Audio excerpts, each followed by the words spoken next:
Saan kaya galing ang kanyang karunungan at natatanging kapangyarihan?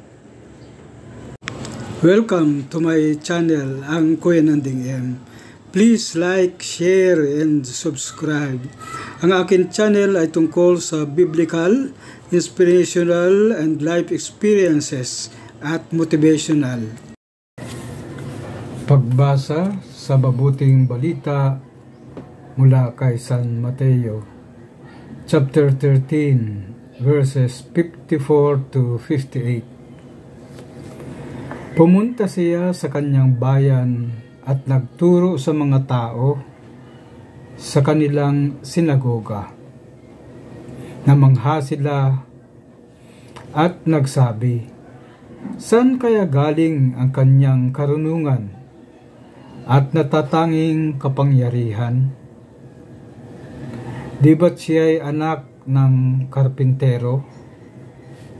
Di ba't si Maria ang kanyang ina at sinam Jaime, Jose, Simon at Judas ang kanyang mga kapatid? Hindi ba't narito sa piling natin ang lahat niyang kapatid na babae? Ano't nangyari sa kanya ang lahat ng ito? At bulag din tungkol sa kanya." Sinabi naman sa kanila ni Jesus, "Sa kanyang sariling bayan lamang at sambayanan hinahamak ang isang propeta. At kaunti lamang ang ginawa niyang himala roon, sapagkat kulang sila sa pananampalataya." Ang mabuting balita ng Panginoon. Pinupuri kita, Panginoong Hesukristo. Ngayon ay araw ng paggawa, ang kapistahan ni San Jose na manggagawa. Sa ebanghelyo natin ngayon, ang mga tao'y tila bulag na makita ang katotohanan tungkol kay Jesus, sapagkat sinukat nila ang kanyang pagkatao.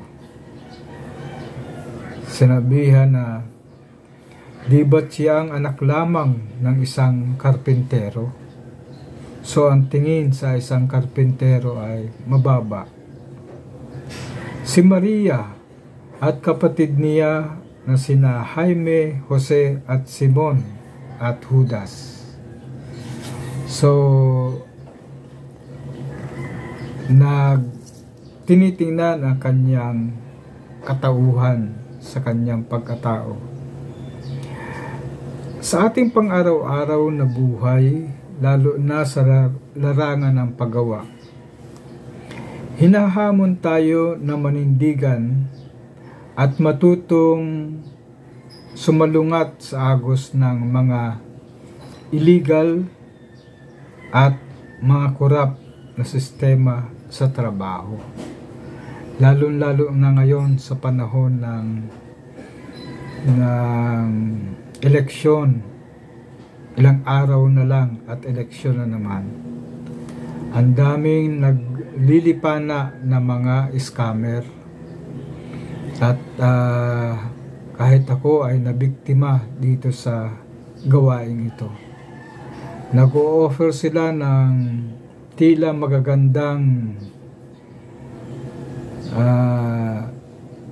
tulong, mga ayuda, mga tulong pang pinansyal at mga tulong sa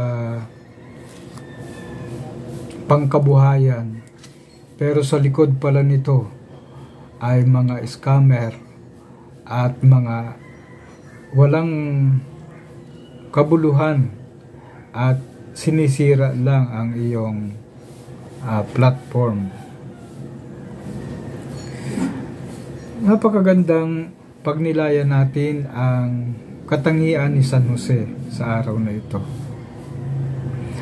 Ang kapistahan ni San Jose ay patron ng manggagawa sa kasabay ang pagdiriwang ng ating bansa ng Labor Day.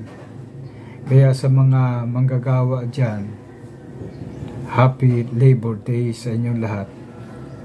Araw ng manggagawa. Tayong lahat ay mga manggagawa. Kung titingnan natin ang ating mga gawain, tayo ay katuwang. Tayo ay naging isang instrumento ng paggawa para sa kapakanan ng ating pamilya. Kaya sa araw na ito, tularan natin ang kabutihang ginawa ni San Jose, na isang matuwid, tahimik sa paggawa, mayroong pakikinig at pagtupad sa pinakamahalagang gawain, ang masundan ang kalooban ng Diyos.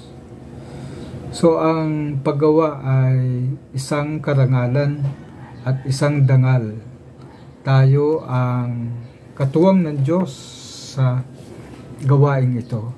Kaya napakahalaga na ang bawat kilos natin at ang ginagawa natin sa loob ng pamilya at labas ng pamilya ay nakatuon sa katotohanan.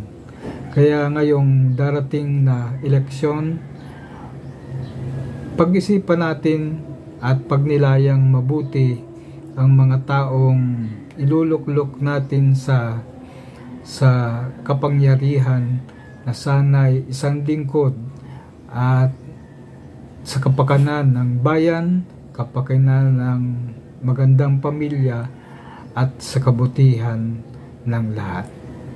So ito po muna ang ating ibabahagi at God bless sa